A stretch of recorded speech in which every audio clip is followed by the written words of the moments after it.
మీరందరు నా కోసం చూస్తారు కదా, అందుకే ఆలస్యం చేయకుండా మంచి మంచి ముచ్చట్లతో నచ్చిన. ముందుగా హెడ్లైన్స్ చూడండి. సార్కు అర్థమైంది మన పాటలు, ఇక రోడ్లకు పడనీయరట టూట్లు. సాగుబడి చేసిన చంద్రన్న ఎన్ని పూట్లు వండిస్తావన్నా?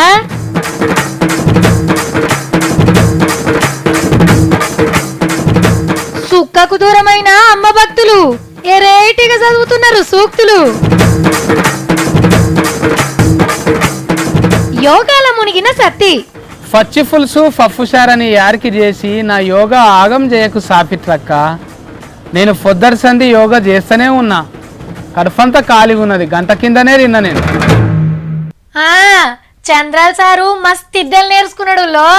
ఇదివరకు హైటెక్ సీఎం అని పిలిపించుకున్నాడే సార్కి ఇష్టం ఉంటుండే, కానీ ఇప్పుడు అన్ని పనులు ఆర్పార్ చేస్తుండు. మొన్ననే చూడలేదా బడికి పోయి పంతులు లెక్క ఎట్లా పాఠాలు చెప్పిండో. అంతకుముందు జేసీపీ ఎక్కి డ్రైవర్లే పరిచయం అయ్యేటట్టు బండి నడిపిండు. బండంటే గుర్తొచ్చింది, అప్పట్లో బుల్లెట్ కూడా ఎక్కిండు. ఒకనాడు ముద్దుగా చేపల షికారు చేసిన సంగతి కూడా నాకు యాదుంది. ఇక అప్పట్లో చెల్లెళ్లకు శ్రీమంతం చేస్తా అంటే చంద్రన్న నువ్వు సూపర్ అన్న అని అనాలనిపించింది నాకు. ఇగో ఇవాళ కూడా ఇంకో పని చేసి మన తీన్మార్లకు వచ్చిండు. చంద్రాల్ సారు నెత్తికి తువ్వాల చుట్టి అరక కాడికి వచ్చిండు, సాగుబడి వేస్తట్టున్నాడు. అరే బూట్లు ఇప్పిరావద్దా సారు, ముళ్ళు కట్టనట్టు ఇయ్యండ్రయ్యా. రైట్ ఇక ఇచ్చు.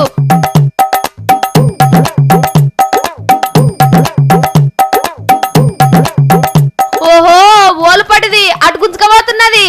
వారెవ్వా ఎడ్ల కొమ్మలకు పసుపచ్చ కండువాలు చుట్టిర్రు. బురదపాలెంలా చంద్రన్న మంచిగానే నాగలు వచ్చిండు.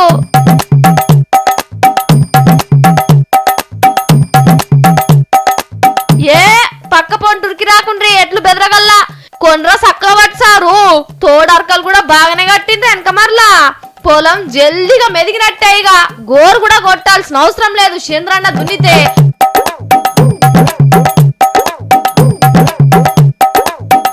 ఇంత జల్దిగా అయిపోయిందా సార్ దున్నకం? అరే నాట్లేసే చిన్న ట్రాక్టర్ ఎక్కిండు, ఇప్పుడు ఇటు మల్తాడు.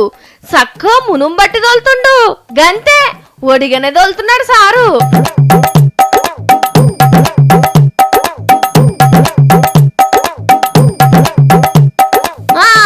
ఇప్పుడు ఒక్క పారి వెనకకు తిరిగి చూడు సారు నాటెట్లా పడ్డదో. పెద్దమ్మలు మీరు కలుపు తీసే అవసరం కూడా లేదుగా, అట్లనే నీ చేయితోని గింత యూరియా చల్లిపోసారు. అది గంతే. ఈ ఒక్క మడిలనే 10 పుట్ల ఒడ్లు వండేటట్టున్నాయి. పశ్చిమ గోదావరి జిల్లాల ఒక ఊళ్ళే సాగుబడి కార్యం మస్తు సంబరంగా సురువు చేసిండు చంద్రాల్ సారు. ఆ మురిపంలా ఊరోళ్ళంతా కలిసి ఎట్లా ఎడ్ల బండి మీద ఊరేగించిండ్రో సార్ను. బండికి అందం వచ్చింది పో. అబ్బా నీళ్ళ మంత్రి ఉమాసార్ అయితే ముద్దుగా రైతు వేషమే కట్టిండు. ఓ అన్నలు ఎడ్ల మీద గులాబీ రంగు చల్లిండ్రేమో, సార్కా రంగంటే అస్సలకే పడది. మంత్రి గారే పొలంలోకి దిగితే ఆఫీసర్లు గట్టు మీద టూకుంటాడా? ఒక్క కూత పెడితే ఊరాల మీద పడుకుంటా లేసుకుంటా వచ్చిండ్రు. నేను ఐతారం పొద్దుగానే మా నాయనకు ఫోన్ చేసిన, నాయనా ఇవాళ దునియా నాయనల రోజే, నీకు శుభాకాంక్షలు అని చెప్పాలి అనుకున్నా. కానీ మా నాయన ఫోన్ లేవట్టి, హలో మంచిగున్నవారా, నేను పొలం దున్నిపించిన, ఇత్తనాలు ఎరువులకు చేతుల పైకం లేదు బిడ్డ, తమ్ముని మంచి కాలేజీలు వేసేది ఉండే, ఎట్లనో ఏమో ఏడ పైసలు కుడతలేవు. అమ్మా నువ్వైతే ఫికర్ పడకు, మా తిప్పలు మేము పడతాం కానీ టైంకు తిని మంచిగుండురా అని మాట్లాడుతా అంటే నాకు కళ్ళల్లో నీళ్లు తిరిగినాయి. మా నాయన సొంటి నాయనలకు ఫాదర్స్ డే శుభాకాంక్షలు చెప్పుకునే రోజు ఎప్పుడొస్తుందో. 2 తెలుగు రాష్ట్రాలల్లో ముఖ్యమైన నాయనల గురించి వాళ్ళ కొడుకులు బిడ్డలు ఏమన్నారో చూద్దాం. ఆ ప్రేమల గురించి మైకుల ముంగట చెప్పుడు ఈలుగాక పిట్టి గుట్లే రాసిండ్రు.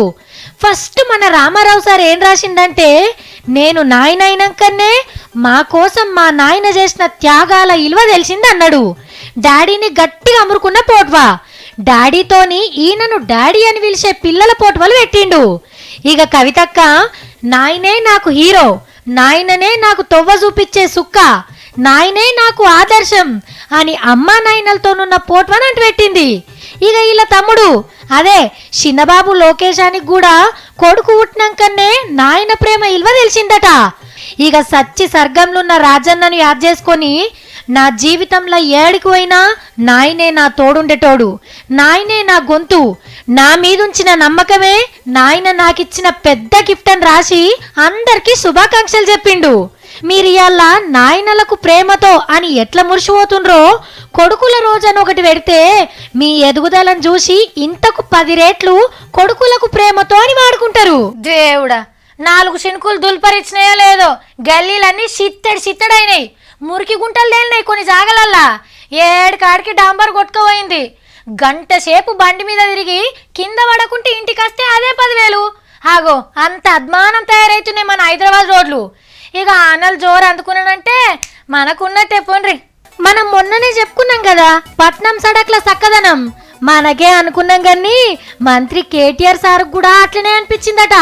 ఆ ఎయిర్పోర్ట్ రోడ్ ఎక్కిందని అది వేరే దేశంలోకి వెళ్ళిపోయినట్టు ఉంటుంది. అదే రకంగా మన అవుటర్ రింగ్ రోడ్ ఉంది. మన నగరంలోనే కొన్ని రోడ్లు అంత అద్భుతంగా ఎందుకున్నాయి, మరి మిగతా రోడ్లు ఇంత చండాలంగా ఎందుకున్నాయి? ఒక స్ట్రైట్ గా నేను సగటు పౌరుడిగా నా బాధ చెప్తా ఉన్నా. గీ ముచ్చట కూడా మొన్న మేము మాట్లాడుకున్నాం సారు. రాత్రి డాంబర్ వేసి పోతే పొద్దుగాల పైప్ లైన్ల కోసం తోవేస్తుండ్రు.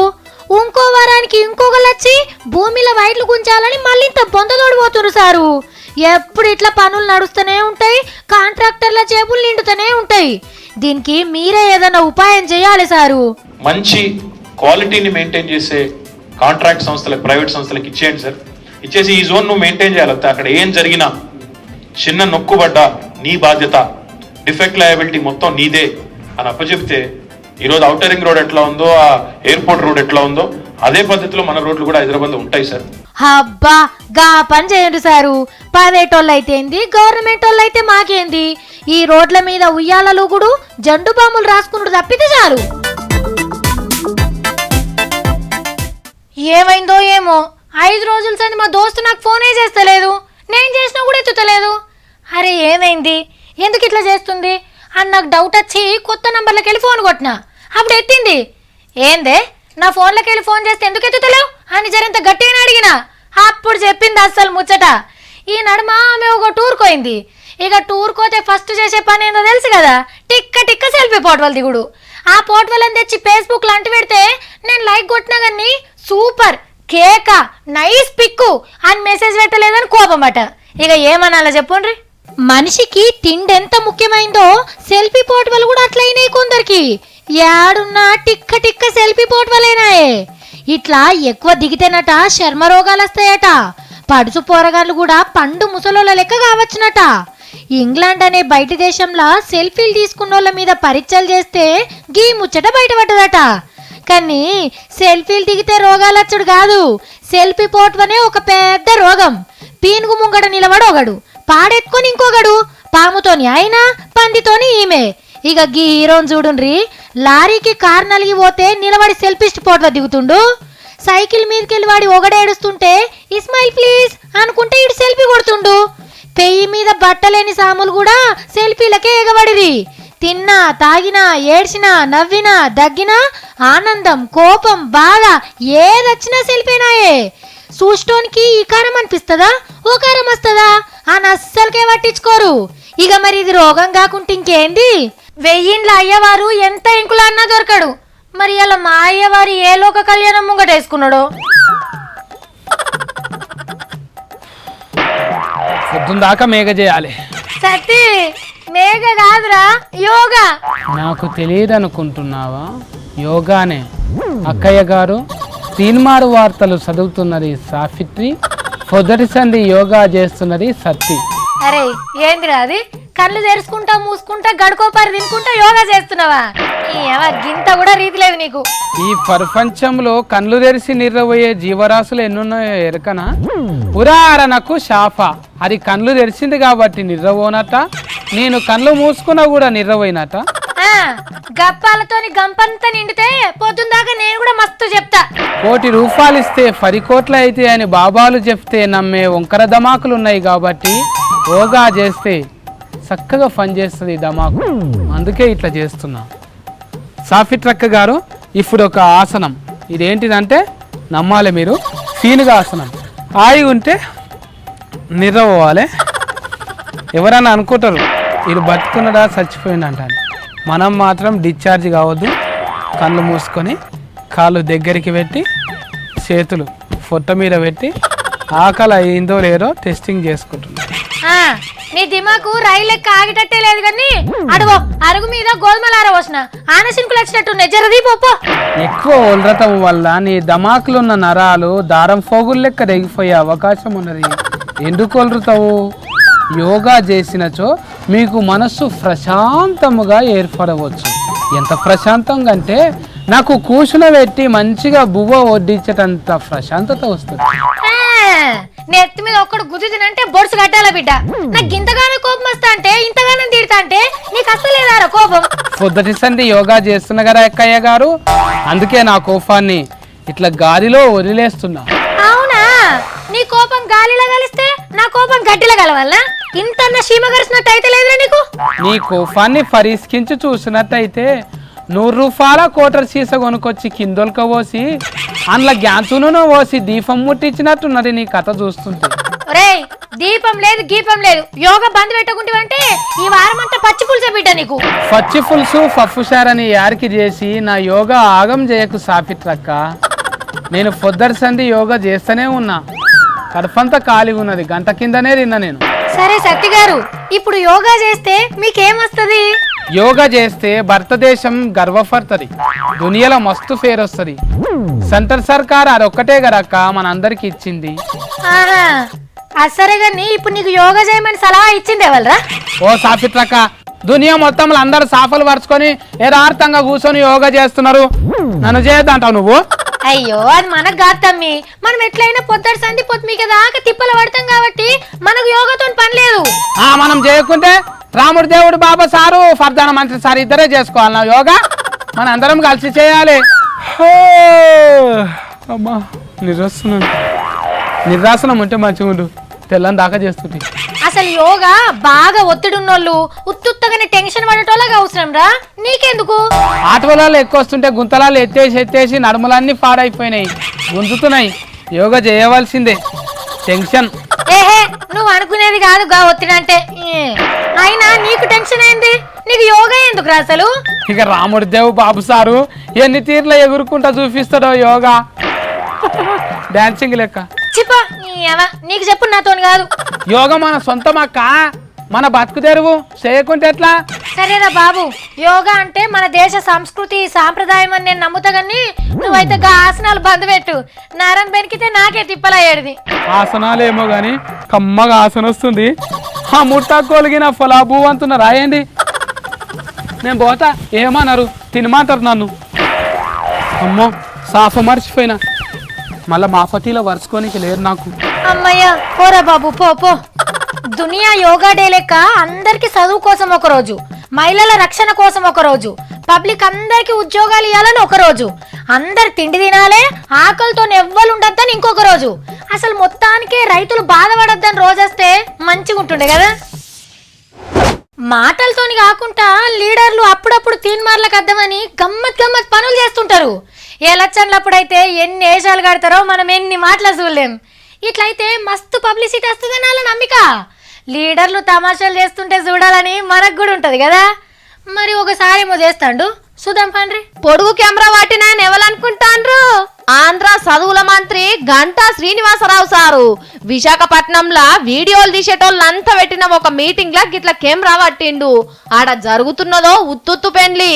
ఇక దానికి మంత్రి గారి హడావిడి చూడు ఎంతున్నదో. ఈ కెమెరా ఆ కెమెరా వీడియోలు తీసుకుంటా గంట సేపు అన్ని కెమెరాలను ఆయన సుట్టే తిప్పుకున్నాడు. కెమెరా అన్నలు కూడా గింత చక్కటి పంతనం చూపించకుండొచ్చురు. కానీ సారు సర్కారీ స్కూల్ ఎట్లున్నాయి, సార్లు బడికి వస్తుండ్రా లేదా అని అరుచుకోవాలి గాని కెమెరాలు పట్టుకొని తిరిగితే ఎట్లా సారు? చూస్తుంటే మా కెమెరా ఇలేకరన్నలకే పోటీ వచ్చేటట్టున్నావు కదా. అమ్మర్ బెండ్రే, ఆనాలు రక్షించినయ్యరా దేవుడా. వచ్చే పాయ్ పాయ్ వచ్చే పాయ్. అబ్బా, టీవీలల్లా చెప్పి మొగుల్ని పరిచయం చేసే ఆఫీసర్ల కంటే యాంకర్లమే ఓవర్ చేస్తుంది. అమ్మో, ఇంకో 2 రోజులైతే మొదలు మమ్మల్ని నమ్మకపోదురు. మేము మైకులు పెట్టినాం కదా అని ఆఫీసర్లు చెప్పుడు, దానికి ఇంత మసాలా జోడించి మేము మీకు వివరించుడు. ఇప్పుడు జనంత పానం నిమ్మలమైందుల్లా. మరి మా సత్తిగాని మంత్రాలకు భయపడ్డాయో లేకుంటే హ్యారీ పోటర్ పుస్తకం ఆకర్షించిందో తెలియదు గాని మొత్తానికైతే మబ్బులు మన దిక్కు మళ్ళినాయి. ఇప్పుడిప్పుడే తెలంగాణ పొలిమేర్లకు వస్తున్నాయి. బరువెక్కువ ఉన్న మబ్బులు ఒళ్ళు దుల్పరిస్తే ఆల్రెడీ కొన్ని జాగలల్లో బాగానే పడ్డాయి ఆనలు. హైదరాబాద్ లో కూడా ఒక డల్లు పడ్డది. వాతావరణం మొత్తం చల్లగైంది. మొగులు మబ్బులతోని నల్లగైంది. సూర్యుడిని కనబడకుండా చేసినాయి. ఇంకా 1-2 రోజులల్లా అంతటందుకోవచ్చునట ఆనలు. జర్రంత వెనకనో ముందో గాని ఆనకాలం అయితే సురువైనట్టే. కాబట్టి దున్నకాలు సురువు చేసిండ్రు. ఇత్తనాలు పెట్టుకోండ్రి, పెట్టుబడికి బ్యాంకు లోన్లు తీసుకోండ్రి. ఈ తాపకు ఆనదేవుడు మనకు అన్యాయం చేయడనే నమ్ముకుందాం. పంటలు మంచిగా పడి అందరు చల్లగా బతికితే మళ్ళా తాపకు అన్ని పండగలు ఇంకింత జోరుగానే చేసుకుందాం. సార్కు అర్థమైంది మన పాటలు. ఇక రోడ్లకు పడనియరట టూట్లు. సాగుబడి చేసిన చంద్రన్న ఎన్ని పూట్లు వండిస్తావన్నా?